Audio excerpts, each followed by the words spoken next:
De pronto vi a una mujer en el andén. Se veía extraña. Su vestimenta era como de otro tiempo. Y lo más raro es que yo tenía la certeza de que había salido de la oscuridad del túnel.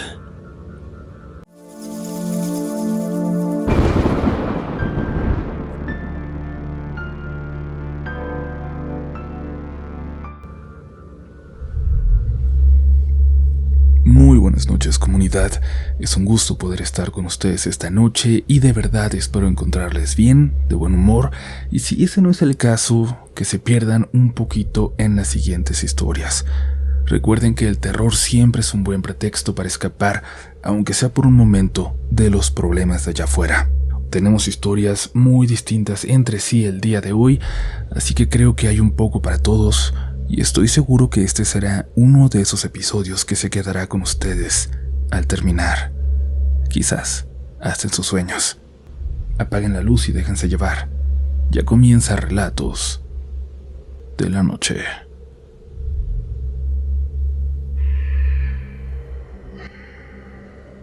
Hola, soy Paula. No suelo escribir este tipo de cosas, pero hace unos meses me pasó algo que todavía no logro entender del todo. Soy psicóloga y confieso que escucho relatos de la noche, pero solo para relajarme. Nunca he sido creyente de lo paranormal, pero esta experiencia no sabría explicarla de otro modo. Todo empezó con un paciente, un niño de 7 años llamado Caín. Sus padres lo habían llevado a terapia porque tenía problemas para socializar. Era reservado, callado, y a veces parecía vivir en su propio mundo. Pero cada vez le costaba más, cada vez era más serio. Los pocos amigos que tenía los había perdido. Durante las primeras semanas apenas hablaba. Se sentaba, dibujaba algo, y si le hacía una pregunta me respondía con una palabra o dos, pero poco a poco fuimos avanzando. Logró contarme sobre su escuela, sus compañeros, sus juguetes, y aunque sus padres decían que en casa seguía siendo callado, conmigo empezó a soltarse. Un día, cuando se acercó a despedirse como hacía después de cada terapia, me dijo algo que me pareció muy tierno, sin imaginar lo que vendría después. «No puedo dormir», me dijo bajito. Le pregunté si tenía pesadillas o si escuchaba ruidos en la noche.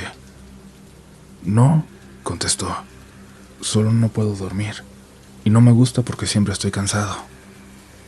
Le prometí que trabajaríamos en eso la siguiente semana, que íbamos a hacer algunos ejercicios para que pudiera descansar mejor y rendir más en la escuela. Me acuerdo que se fue feliz despidiéndose con una sonrisa y casi estoy segura que fue la primera vez que lo vi sonreír. Me animó mucho. Esa noche llegué a casa de buenas y me metí a bañar. Le dije a mi esposo que había sido un buen día, que encargáramos algo rico para cenar y viéramos una película. Y él se puso en eso mientras yo tomaba una larga ducha para relajarme. Entre el ruido del agua escuché que alguien tocó el timbre, allá afuera, en la reja del jardín. Luego escuché la voz de mi esposo saludar a lo lejos. «Buenas noches». Hubo una pausa. «Sí, buenas noches». Volvió a decirlo, como si hablara con alguien que no le contestaba. No pensé nada raro ni me preocupé. Seguí bañándome. Cuando salí le pregunté quién era. «Una señora», me dijo. «¿Qué señora?» «No sé, venía vestida raro. Casi como si fuera una Catrina, con un vestido rojo y un sombrero rojo también, como si fuera una fiesta de disfraces». Le pregunté si le había dicho si quería algo, o si dejó algún recado, y me dijo que no, que solo se quedó parado un momento como si esperara algo, y luego simplemente se fue.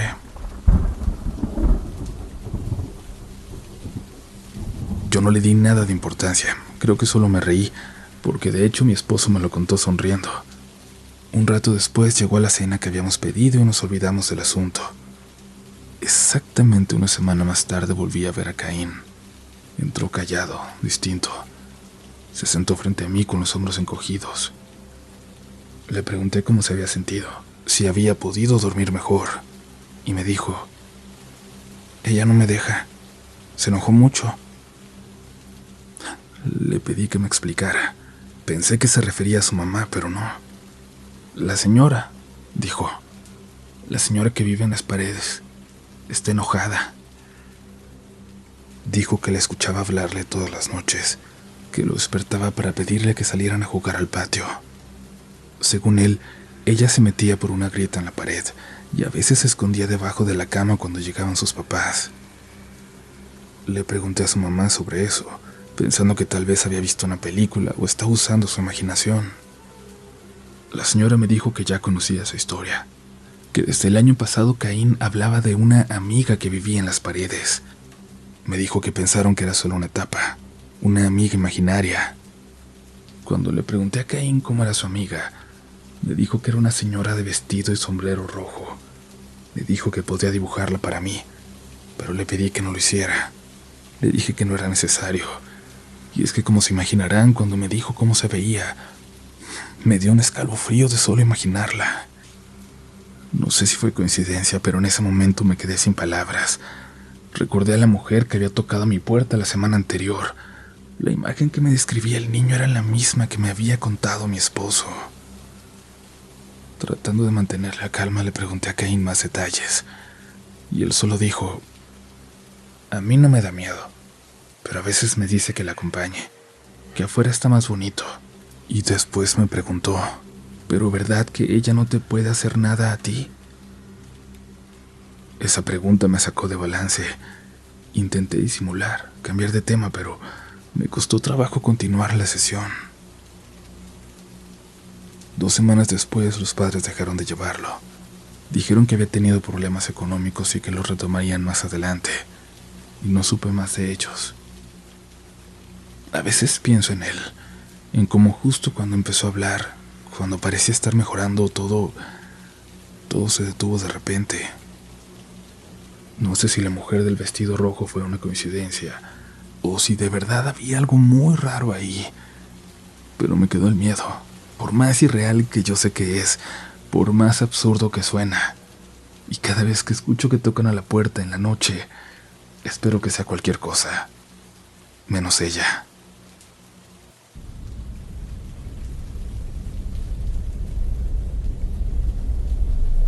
Me llamo Isla, vivo en San Pedro Xalostoc, en Ecatepec, y trabajo en una oficina en el centro de la Ciudad de México. Llevo años haciendo el mismo recorrido todos los días. Salgo de mi casa cuando todavía está oscuro, tomo la combi hasta Indios Verdes y de ahí el metro. Entre semana mi vida es eso: el ruido del tráfico, el olor a gasolina, a grasa quemándose, la fila eterna para subir al transporte, la multitud que parece despertar toda al mismo tiempo. Quienes viajamos así sabemos que el metro es otra ciudad, una que empieza a moverse antes del amanecer. Hay gente que ya va medio dormida, otros desayunando de pie, otros con la cabeza recargada en el vidrio tratando de recuperar unos minutos de sueño.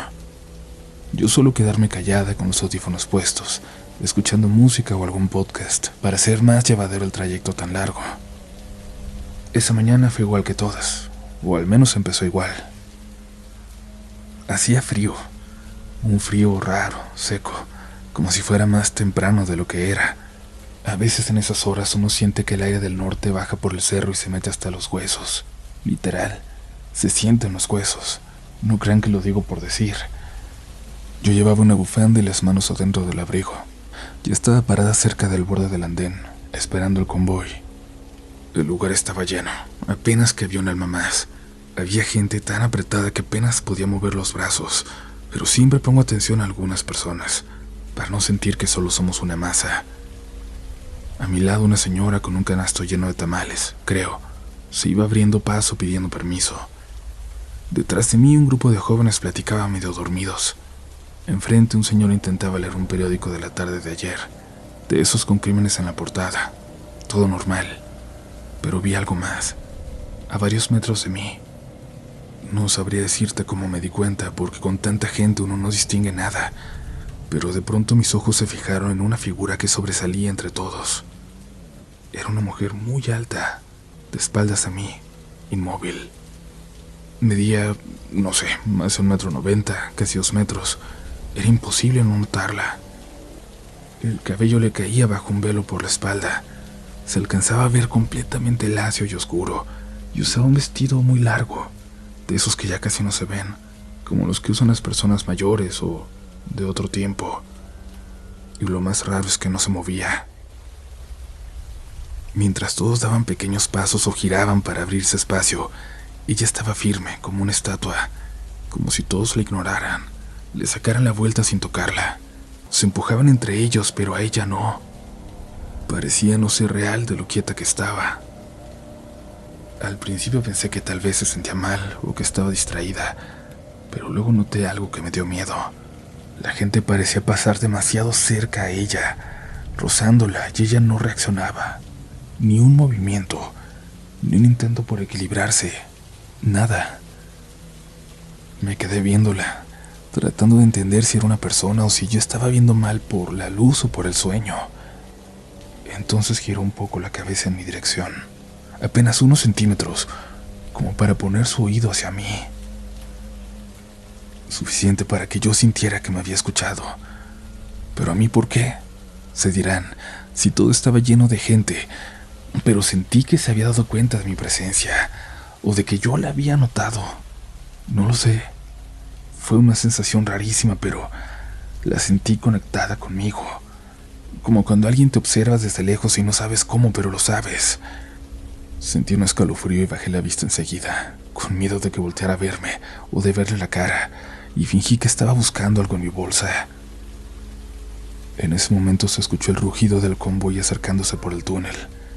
La gente empezó a apretarse más, a empujar, a moverse como un solo cuerpo. Yo trataba de concentrarme en eso, en avanzar poco a poco, cuando la sensación regresó. Esa sensación de que alguien me miraba, pero no desde atrás donde estaba la mujer. Lo sentí desde mi izquierda. Volteé, y ahora ahí estaba, la misma mujer, pero en el otro extremo del andén, ahora justo frente a mí. Por un segundo pensé que debía estar confundida, que era otra persona, pero no. Era la misma altura, el mismo abrigo, el mismo velo, solo que ahora me miraba directamente y sonreía. Una sonrisa pequeña, contenida, que se fue haciendo más grande conforme me miraba. Luego levantó la mano, despacio, y me saludó. Una mano muy delgada, pálida, casi huesuda. Yo no supe qué hacer. No pensé nada, se los juro, y aún así por reflejo le devolví el saludo. No sé por qué lo hice. Supongo que pensé que si le respondía dejaría de hacerlo, dejaría de mirarme, pero no. Esa sonrisa se volvió más amplia, más feliz de que yo la viera, y entonces empecé a notar que había algo raro en ella, como si no encajara en el resto del lugar. La luz blanca horrible de la estación rebotaba en la pared, en la gente, en el piso, pero no en ella. Era como si estuviera fuera de foco, como si alguien hubiera bajado la saturación de su imagen. Parecía en blanco y negro. Y mientras la veía empezó a mover la mano con la que me saludaba, señalando hacia mi lado derecho, hacia la orilla del andén. Lo hacía riéndose pero sin sonido, una carcajada muda. Yo seguí la dirección de su mano y miré hacia allá.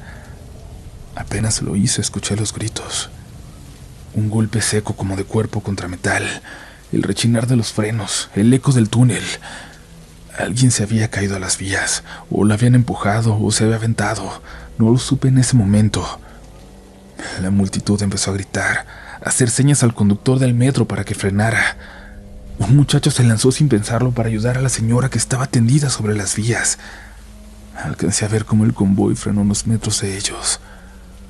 Las luces parpadearon. El aire se llenó de olor a freno quemado y de los gritos de la gente. La señora ahí abajo gritaba de dolor. Tenía la pierna completamente torcida y la sangre se extendía por el suelo de las vías. Algunos intentaban ayudar, otros solo miraban paralizados. Y yo entre todo ese caos regresé la vista a la mujer del velo, pero ya no estaba allí. No recuerdo bien cómo salí de la estación, solo que caminé sin detenerme con las manos heladas y las piernas temblando. Afuera hacía más frío que nunca. Revisé cuánto dinero traía. Por suerte me alcanzó para buscar un taxi, y cuando me subí no hablé en todo el camino. El chofer solo me miró por el retrovisor y me dijo que me veía pálida, que si estaba bien. Le dije que sí, y claro que mentía, pero no tenía ganas de contar lo que había visto. Todo el día en el trabajo estuve distraída pensando en esa mujer. No en la que se cayó, sino en la otra, en la mujer del velo, en cómo me había mirado, en la carcajada muda, en el momento exacto en que señaló hacia la orilla, justo antes de que alguien cayera. No quise contárselo a nadie. ¿Quién me iba a creer? Todos me iban a decir que había sido la impresión o que mi mente mezcló las cosas con el susto. Pero al día siguiente, cuando regresé a Indios Verdes, sentí otra vez ese frío en el aire. Y ya que me subí al metro, miré hacia afuera sin querer, hacia el andén. Entre la multitud, por un segundo me pareció verla, alta, inmóvil, con ese mismo velo sobre su cara lo suficientemente transparente para ver su sonrisa. Cerré los ojos, respiré hondo y cuando los abrí, ya habíamos avanzado. Ya no estaba, o tal vez nunca estuvo. A veces pienso que esta mujer no me estaba saludando, que estaba tal vez advirtiéndome de algo, o esperando que yo me acercara un poco más al borde del andén. Esa noche me atreví a contarlo. Llegué a casa más tarde de lo normal, cansada, con frío. No comí nada en todo el día, pero solo quería llegar a dormir.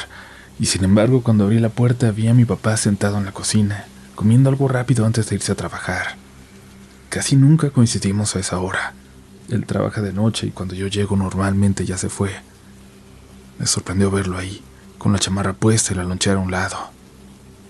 Me saludó como siempre, tranquilo, preguntando cómo me había ido. No sé por qué, pero sentí la necesidad de contarle lo que me había pasado el día anterior. Le dije todo, desde que vi a esa mujer alta en la multitud, hasta cómo la vi un segundo después muy lejos, saludándome, señalando justo antes de que alguien cayera a las vías. Mi papá se quedó en silencio todo el tiempo. No me interrumpió, no se rió ni me preguntó si estaba segura, solo me escuchó. Cuando terminé se recargó en la silla y me dijo que no me asustara, que supiera que en la vida hay cosas que uno no puede explicar, pero que eso no quería decir que no sean tan reales como lo que sí podemos ver, tocar. Yo pensé que lo decía para calmarme, pero luego me contó algo que él había visto hace mucho tiempo. Fue en 2007, me dijo, también en Indios Verdes. Él salía de su trabajo cerca del centro histórico y tenía que correr para alcanzar el último tren. Iba cansado, con sueño, y apenas si logró meterse al vagón. Cuando llegó a Indios Verdes, según su reloj, ya era medianoche. La estación se veía prácticamente vacía. Iba apurado porque tenía que alcanzar la combi para regresar a Ecatepec, mientras más tarde más peligroso. Pero justo cuando bajó al andén, vio 3 personas paradas cerca del borde. Una señora con bolsas de mandado, un joven y un policía. Los 3 estaban mirando hacia el túnel. Él también se detuvo con curiosidad porque no entendía qué estaban viendo. Les preguntó qué pasó. El muchacho joven le contestó que una loca, una mujer muy rara vestida como de antes, se había aventado a las vías, pero que no cayó normal de golpe, sino despacito, como flotando. Dijo que él y la señora la vieron bajar despacio hasta quedar parada sobre los rieles y que después caminó hacia la oscuridad del túnel. Mi papá no le creyó, pensó que era una broma o que habían visto mal o algo, pero el policía también se veía nervioso. Decía que no quería acercarse a revisar, que si fuera una persona ya habrían escuchado los pasos o los gritos de cuando se aventó. Quién sabe qué tanto le decían por radio, un radio tan corriente que no se entendía nada. Mi papá se quedó un momento ahí con ellos y no vio nada, no escuchó nada, solo silencio. Pensó en quedarse, pero la curiosidad no le ganó al cansancio, así que les dijo buenas noches y siguió su camino, corriéndose a la salida. Cuando ya estaba por salir, volteó por reflejo hacia el andén contrario, el que estaba completamente vacío, y ahí estaba una mujer parada junto a la pared, en el límite del andén, quieta, viéndolo. Dice que levantó la mano saludándolo, y que él juraría que esa mano no era normal, que eran puros huesos, me dijo, como una calavera. Siguió corriendo sin mirar atrás. Llegó a la casa finalmente temblando, pero no se animó a contárselo a mi mamá. Al día siguiente, en la estación del metro, escuchó a unos señores haciendo fila, platicando sobre que alguien se había lanzado a las vías la noche anterior, justo frente al último tren. Mi papá pensaba que había tomado el último viaje, pero entonces sí venía otro más, y se preguntaba quién se había aventado. Pensó en la señora de las bolsas, en el joven, en la mujer del otro andén, en esas manos de calavera. ¿Ella se aventó o ella tenía algo que ver? Me dijo que si por él fuera no hubiera vuelto a tomar esa línea, que le dio miedo los primeros días, sobre todo cuando regresaba tarde, pero que después uno se acostumbra, y que eso me iba a pasar a mí también. Cabe decir, comunidad, que conozco bien la historia de la mujer sonriente del metro, pero esta no es ella. No coincide con la descripción, ni con la estación donde se aparece. Esto es otra cosa. Este es un espectro que sé que habita la estación Indios Verdes.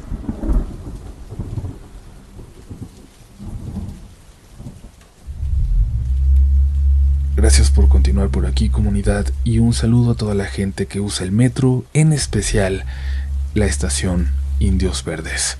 Antes de pasar a la siguiente historia, les pido que se suscriban si no lo han hecho, que chequen que su suscripción esté activa, que sus notificaciones estén activadas para que sean los primeros en llegar y no se pierdan ningún episodio.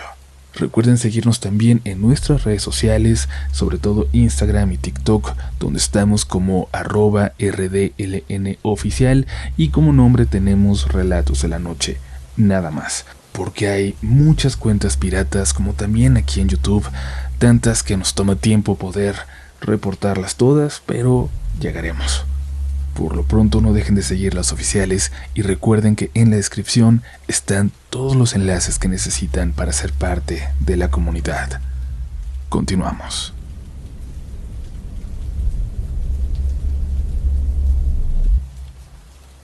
Hola, buenas noches, Uriel. Me gustaría que contaras mi historia. Solo te pido que cambies los nombres de las personas porque aún me llevo con ellos. Mi nombre déjalo. Soy Abraham. Soy de Yucatán, de un pueblito del oriente cerca de la ciudad de Tizimín, conocida como la ciudad de los reyes. Hace unas semanas en mi pueblo llovió con una fuerza extraña. El cielo se veía como a punto de caerse. Esa tarde, como de costumbre, planeábamos ir al rancho. Mis amigos Julián y Mateo siempre me acompañan.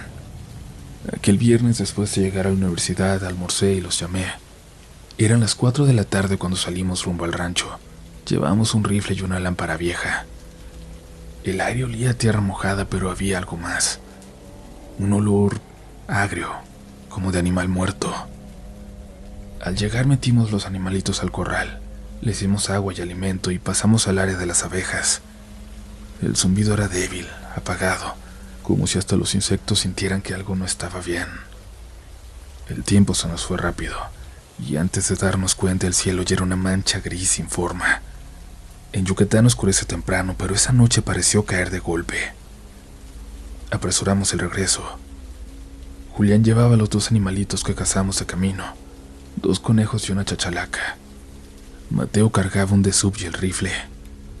Caminábamos rápido, pero algo nos inquietaba: el silencio. No se escuchaban grillos, ranas, viento. De alguna manera solo escuchábamos nuestros propios pasos. A unos 2 kilómetros del pueblo está el basurero. Justo cuando íbamos llegando vimos algo: 2 sombras negras, inmóviles, bajo el árbol grande que marca la entrada. No tenían forma clara, no parecían gente ni animales, nada. Solo estaban ahí quietecitos, como si nos esperaran. ¿Ya vieron eso?, dijo Mateo bajito. No se mueven. Pensamos que tal vez eran los que cuidan el basurero, así que seguimos caminando, y cuando pasamos algo cerca saludamos. Buenas noches. Hubo un largo momento de silencio hasta que una voz ronca contestó: Noches. Y una segunda voz idéntica repitió: Noches. Sonó como un eco, pero raro, como mal hecho. No se movían para nada. No se veía que respiraran, parecían 2 estatuas que solo estaban ahí. Intenté romper la tensión. Buena lluvia esta semana, ¿no? Otra vez la voz ronca respondió: Sí. Y la otra repitió igual, con la misma entonación: Sí. Se me puso la piel como fría, feo. Y entonces la voz ronca dijo algo que todavía recuerdo con escalofríos. Si quieren, pasen a tomar un atolito salado. Y el otro sin demora repitió lo mismo: Pasen a tomar un atolito salado. Julián medio en broma dijo que sí, pero Mateo y yo lo detuvimos. Y entonces la primera de las figuras habló otra vez. Aquí cerquita está nuestra casita. Y el otro repitió palabra por palabra.